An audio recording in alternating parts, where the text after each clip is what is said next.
सभी स्नेही जनों एवं सुधी साधकों को सादर वंदे। जय श्री कृष्ण।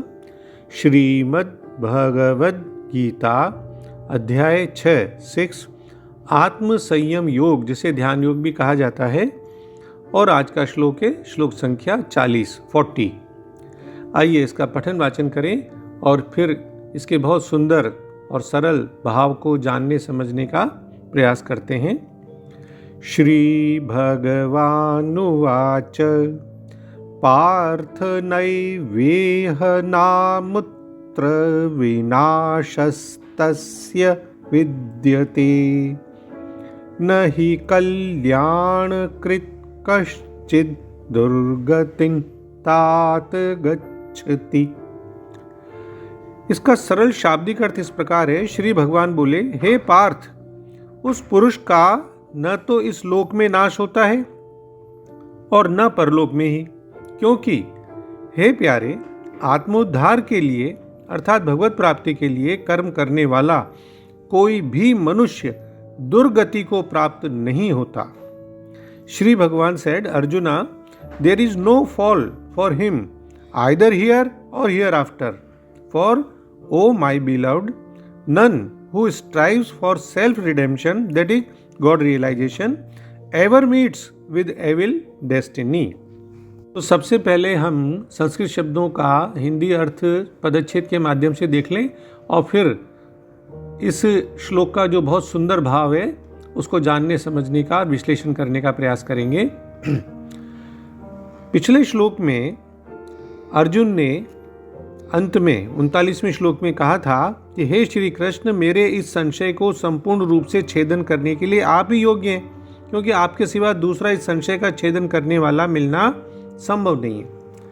तो इस प्रकार अर्जुन के पूछने पर श्री भगवान बोले, पार्थ यानी हे पार्थ, तस्य उस पुरुष का, न तो इह यानी इस लोक में, विनाशः विनाश विद्यते होता है, और न ही अमुत्र यानी परलोक में, एव ही क्योंकि, तात हे प्रिय हे प्यारे, कल्याणकृत आत्मोद्धार के लिए अर्थात भगवत प्राप्ति के लिए कल्याण के लिए कर्म करने वाला कश्चित कोई भी मनुष्य दुर्गति को न गच्छति प्राप्त नहीं होता।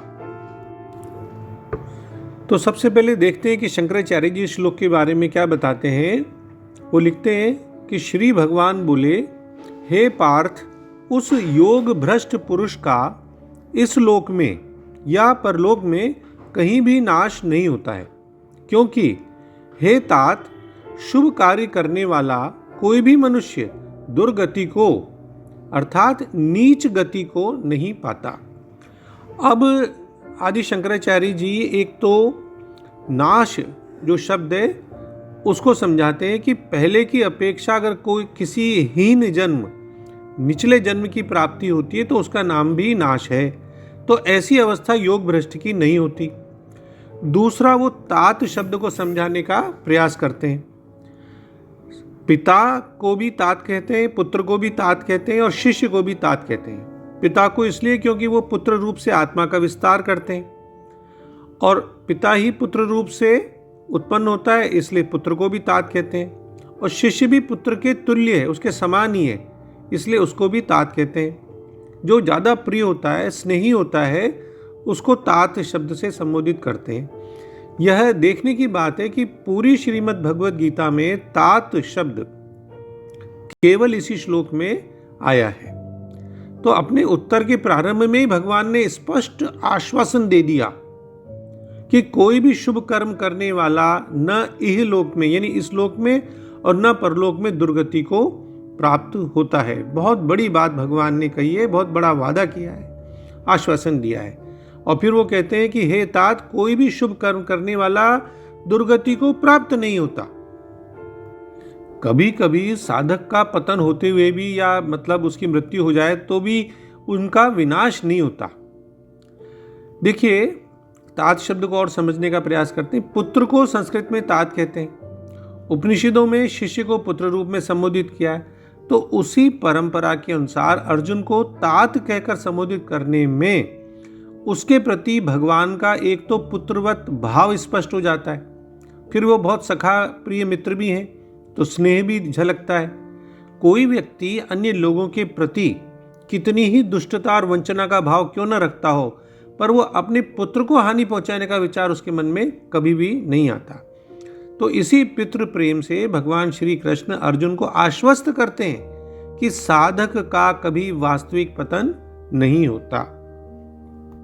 श्रीमद् भागवत में 1.5.17 में श्री नारद मुनि जी व्यास देव जी को इस प्रकार का उपदेश देते हैं, त्यक्त्वा स्वधर्मम, यानी यदि कोई समस्त भौतिक आशाओं को त्याग कर भगवान की शरण में जाता है तो इसमें न तो कोई क्षति होती है और न पतन होता है।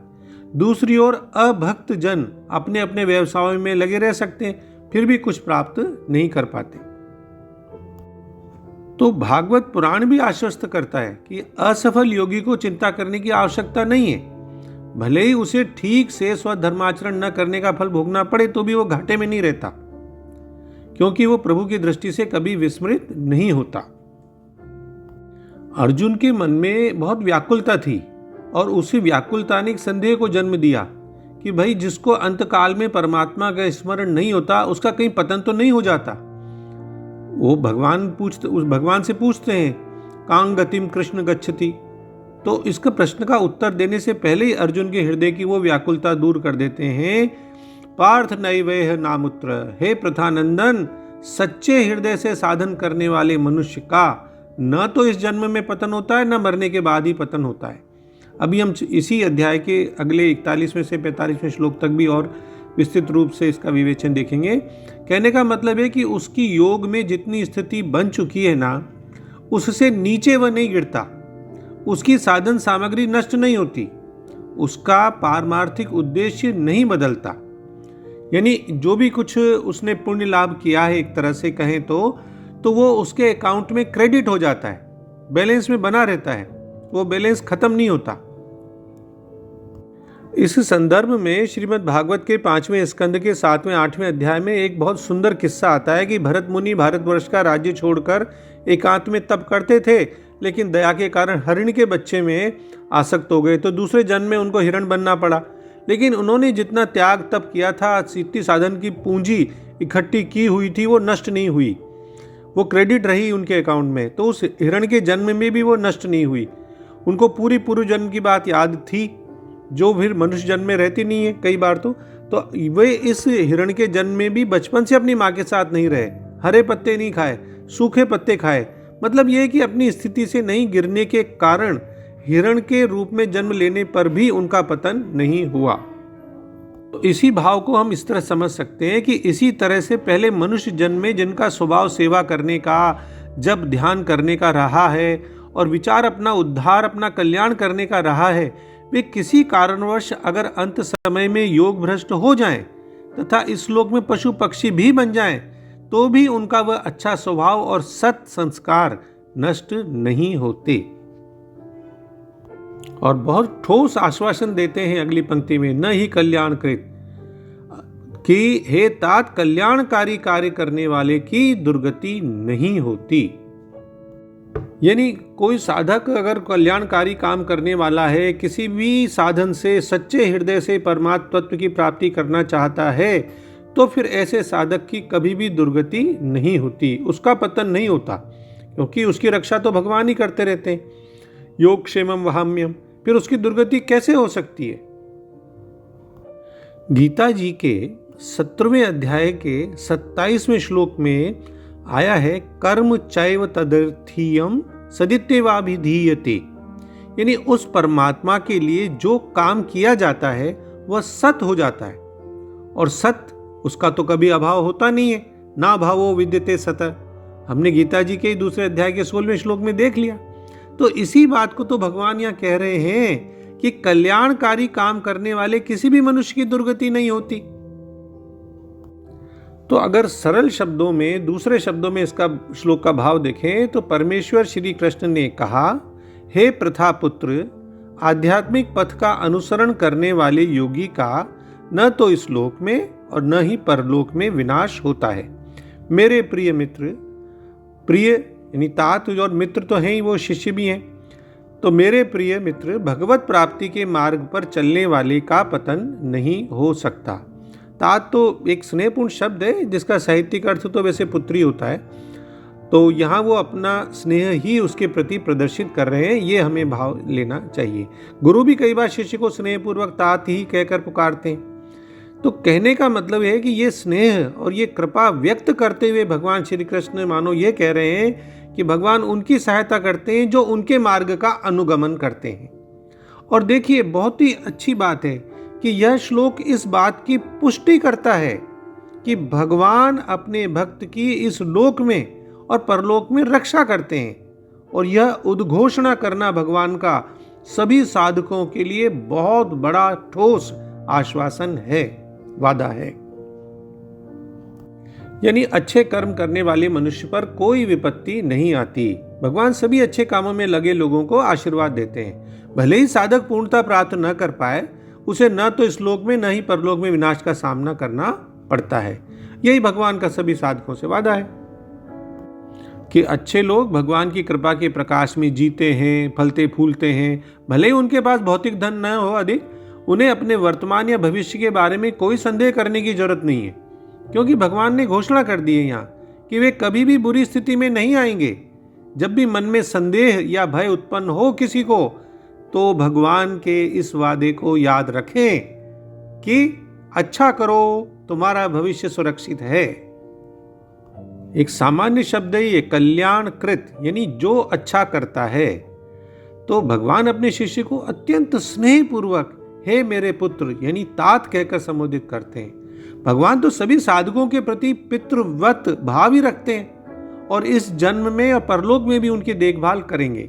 भक्त के प्रति भगवान का प्रेम और करुणा यहाँ प्रकट होती है। तो इस श्लोक के माध्यम से संदेश हमें बहुत ही अच्छा उपयोगी मिलता है कि ईमानदारी से जीवन बिताने वाला कोई भी व्यक्ति कष्ट में नहीं फंस सकता। किसी भले आदमी का अंत बुरा नहीं हो सकता। ईमानदारी से किया गया कोई भी प्रयत्न निष्फल नहीं जाता। परमात्मा हमारी दुर्बलताओं को और उन पर विजय पाने के लिए हम जो कोशिशें करते हैं उनको जानते हैं। हमें निराश नहीं होना चाहिए, क्योंकि अगर कभी असफलता मिल भी जाती है तो यहाँ असफलता भी एक तरह की सफलता है, क्योंकि जो ईमानदारी से किया गया प्रयत्न है वो निष्फल नहीं होता है। तो अंत में हम डॉक्टर राधा कृष्णन जी के सरल शब्दों में इसका भाव और अर्थ पुनः देख लें। श्री भगवान ने कहा, हे पार्थ यानी अर्जुन, उसका न तो इस जीवन में विनाश होता है और न परलोक में, क्योंकि प्यारे मित्र, जो व्यक्ति भला काम करता है उसकी कभी दुर्दशा नहीं होती। जय श्री कृष्ण। ओम श्री कृष्णार्पणमस्तु। डॉक्टर BK शर्मा के प्रणाम और किसी भी भूल अथवा त्रुटि के लिए क्षमा। सर्वे भवन्तु सुखिनः, सर्वे सन्तु निरामया।